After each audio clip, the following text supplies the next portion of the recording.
বিসমিল্লাহির রহমানির রহিম। রব্বি ইশরাহ লি সাদরি ওয়া ইয়াসসির লি আমরি ওয়াহলুল উকদাতাম মিন লিসানি ইয়াফকাহু কওলি।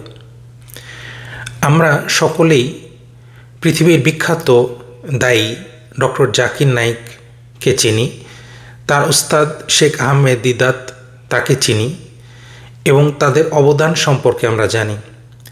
কিন্তু আমাদের দেশেই যে এরকম এত বড় মাপের আলেমে দিন এবং দিনের দায়ী ছিলেন, সেই খবর কিন্তু আমরা অনেকেই জানি না। তেমনি একজন মানুষ ছিলেন মুন্সি মেহেরুল্লাহ।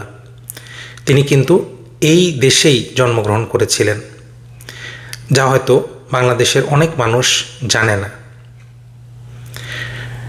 ওনার জন্ম হয়েছিল ব্রিটিশ আমলে, অর্থাৎ যখন ব্রিটিশরা এই ভারতবর্ষ শাসন করছিল এবং তারা এই অঞ্চলের মানুষকে খ্রিস্টান বানানোর জন্য ইংল্যান্ড থেকে এবং পৃথিবীর বিভিন্ন জায়গা থেকে খ্রিস্টান পাদ্রীদেরকে নিয়ে আসতো এবং তাদের দ্বারা এই অঞ্চলের মানুষকে খ্রিস্টান বানানোর জন্য চেষ্টা করত। এবং মুসলমানদের ভিতরে যেহেতু সেই সময় অশিক্ষা ছিল, ইসলামের সম্পর্কে ধারণা কম ছিল, সেহেতু তাদেরকে অতি সহজেই তাদের অনেককেই তারা ভুলিয়ে তারা খ্রিস্টান বানিয়ে ফেলত। এই সময় যে কয়েকজন মানুষ ইসলাম ধর্ম রক্ষার জন্য তারা দিনের দায়ী হিসেবে আবির্ভূত হন, তাদের ভিতরে অন্যতম হচ্ছে মুন্সি মেহেরুল্লাহ। মুন্সি মেহেরুল্লাহ জন্মগ্রহণ করেন 1861 সালে ঝিনাইদহ জেলার কালীগঞ্জ উপজেলায়। মুন্সি মেহেরুল্লাহ ছোটোবেলায় তিনি ইসলামের ধর্মীয় শিক্ষাগুলো লাভ করেন, যেমন আরবি, ফার্সি, উর্দু বিভিন্ন ভাষা তিনি শিক্ষা করেন। কিন্তু তিনি তার দারিদ্রতার কারণে তার যে একাডেমিক এডুকেশন, ফর্মাল এডুকেশন, এটা কিন্তু শেষ করতে পারেননি। এক্ষেত্রে আমরা শেখ আহমেদ দিদাতের সাথে তার একটা মিল খুঁজে পাই। শেখ আহমেদ দিদাতও তার লেখাপড়া কিন্তু তিনি শেষ করতে পারেননি। তিনি অনলি ক্লাস 6 পর্যন্ত পড়াশোনা করেছিলেন সাউথ আফ্রিকাতে। তো খ্রিস্টান পাদ্রীরা এই সময় গ্রামে গঞ্জে ঘুরে ঘুরে মানুষকে ইসলাম ধর্মের ব্যাপারে বিভিন্ন অপপ্রচার চালাতো এবং মানুষকে খ্রিস্টান ধর্মের দিকে আহ্বান করতো এবং অনেকেই তাদের কথায় প্রভাবিত হয়ে খ্রিস্টান ধর্ম গ্রহণ করেছিল। তেমনি মুন্সি মেহেরুল্লাহ তিনিও কিন্তু তাদের প্রভাবে পড়ে যান, কিন্তু পরবর্তীকালে তিনি তার ভুল বুঝতে পারেন এবং ইসলামের সম্বন্ধে বিভিন্ন গবেষণা করতে থাকেন। এই সময় তার হাতে দুটি বই আসে যা তার জীবনকে পরিবর্তন করে দেয়। তার একটি বই হচ্ছে খ্রিস্টান ধর্মের ভ্রষ্টতা এবং অপর বইটির নাম হচ্ছে ইঞ্জিলে হজরত মুহাম্মদের খবর আছে। এই দুটি বই কিন্তু যখন তিনি পেয়ে যান তখন তার জীবনের মোড় ঘুরে যায়।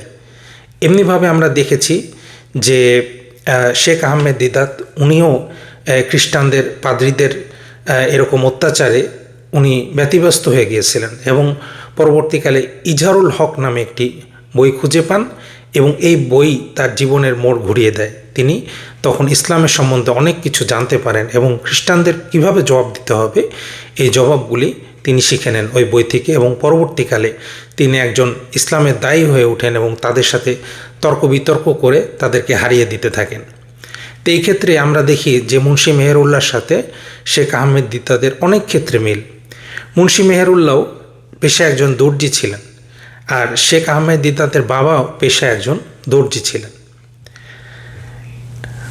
তো মুন্সি মেহেরুল্লাহ তিনি এই দুটি বই ছাড়াও তিনি অন্যান্য ধর্মের যে বইগুলি, যেমন বাইবেল, গীতা, বেদ, রামায়ণ, বিভিন্ন ধর্মের বইগুলি পড়েন এবং কম্পারেটিভ রিলিজিয়ন নিয়ে তিনি লেখাপড়া করতে থাকেন। যেমনিভাবে বিখ্যাত আলেম এবং বিখ্যাত দায়ীরা পড়াশোনা করেন, ঠিক সেইভাবেই। এবং তিনি বিভিন্ন সময়ে দেখা যাচ্ছে যে খ্রিস্টান পাদ্রীদেরকে তিনি বিতর্কে আহ্বান করতেন এবং তার সাথে বিতর্ক করে কিন্তু তারা পরাজিত হয়ে যেত। এরকম বহু ঘটনা কিন্তু তার জীবনে রয়েছে। মুন্সি মেহেরুল্লাহ উনি কিন্তু শুধুমাত্র এই দিনের দাওয়াত দেওয়ার কাজ ছিল না বা শুধুমাত্র এই বিতর্কের কাজ ছিল না, এছাড়াও তিনি ইসলামের শিক্ষার প্রসারের জন্য মাদ্রাসা স্থাপন করেছিলেন এবং এক্ষেত্রে তিনি অনেক কষ্ট, অনেক বাধার সম্মুখীন হয়েছিলেন, কিন্তু তারপরেও তিনি থেমে থাকেননি। তিনি বিভিন্ন জায়গায় ঘুরে ঘুরে মুসলিম ছাত্রদেরকে তিনি সংগ্রহ করতেন, তিনি তাদের পড়াশোনার ব্যবস্থা করতেন। মুন্সি মেহেরুল্লাহ ইসলাম ধর্ম প্রচারের জন্য বিভিন্ন সংগঠন গড়ে তোলেন, যেমন ইসলাম ধর্মোত্তেজিকা সভা এবং তাছাড়াও নিখিল ভারত ইসলাম প্রচার সমিতি, এ ধরনের সভা তিনি গড়ে তোলেন।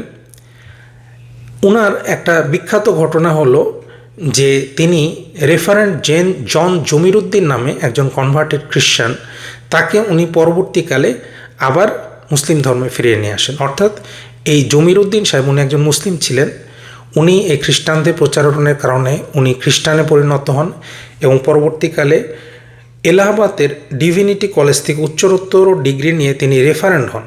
রেফারেন্ট জন জমিরুদ্দিন নাম ধারণ করেন এবং ইসলাম এবং কোরআনের বিরুদ্ধে লেখা শুরু করেন। এই জন জমিরুদ্দিনের একটি বই ছিল, তার নাম হচ্ছে আসল কোরআন কোথায়, এই নামে একটি রচনা বেশ জনপ্রিয় হয়ে যায়। এই লেখা মুসলমানদের ভিতরে একটা হতাশার সূচনা করে। তখন মুন্সি মেহেরুল্লাহ এর বিরুদ্ধে তিনি লিখেন যে আসল কোরআন সর্বত্র নামে একটি প্রবন্ধ লিখেন এবং সেখানে তিনি সকল অভিযোগের জবাব দেন। জন জমিরুদ্দিন তার ভুল বুঝতে পারেন এবং তিনি পুনরায় ইসলাম ধর্ম গ্রহণ করেন এবং ইসলাম ধর্মে ফিরে আসেন। এরপর থেকে জন জমিরুদ্দিন এবং মুন্সি মেহেরুল্লাহর একটা গভীর ফ্রেন্ডশিপ, গভীর বন্ধুত্ব তৈরি হয়ে যায়। তো এরকম অনেক ঘটনা মুন্সি মেহেরুল্লাহর জীবনে ছড়িয়ে আছে।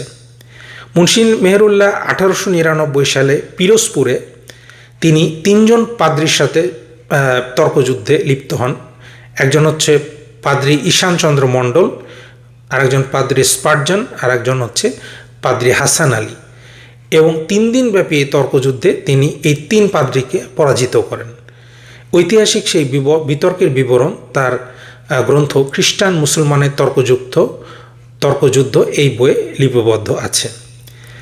1890 থেকে 1907 সাল পর্যন্ত তিনি বগুড়া, দিনাজপুর, পশ্চিম পরগনা, যশোর, বরিশাল, নোয়াখালী, মুর্শিদাবাদ, সিংহল, রাজশাহী, নদিয়া, হুগলি, কোচবিহার, জলপাইগুড়ি, দার্জিলিং ইত্যাদি জেলা এবং মফস্বলে অনেক বিতর্ক, তাফসির মাহফিল, জলসা করেন। এর মাধ্যমে তিনি সাধারণ মানুষের একটা চোখের মণিতে পরিণত হন এবং তার অসাধারণ উপস্থিত বুদ্ধি ছিল। উনি উপস্থিত বুদ্ধির মাধ্যমে অনেক বিতর্কে তিনি জয়লাভ করেছিলেন। তো এই ধরনের একজন বিখ্যাত মানুষকে আমরা কিন্তু অনেকেই চিনি না, আমরা জানি না। তো এই কারণে আমাদের উচিত আমাদের এই লিগেসি, আমাদের এই ঐতিহ্যগুলো অনুসন্ধান করা এবং জানা এবং এই ধরনের মানুষগুলো সম্বন্ধে বেশি বেশি পড়ালেখা করা এবং তাদের কাজগুলো নিয়ে গবেষণা করা। মুন্সি মেহেরুল্লাহ 1907 সালে মাত্র 45 বছর বয়সে তিনি মৃত্যুবরণ করেন। আল্লাহ রাব্বুল আলামিন তার এই দিনের খেদমতকে কবুল করুন এবং আমাদের সকলকে ইসলামের পথে চলার তৌফিক দান করুন। আসসালামু আলাইকুম ওয়া রাহমাতুল্লাহি ওয়া বারাকাতুহু।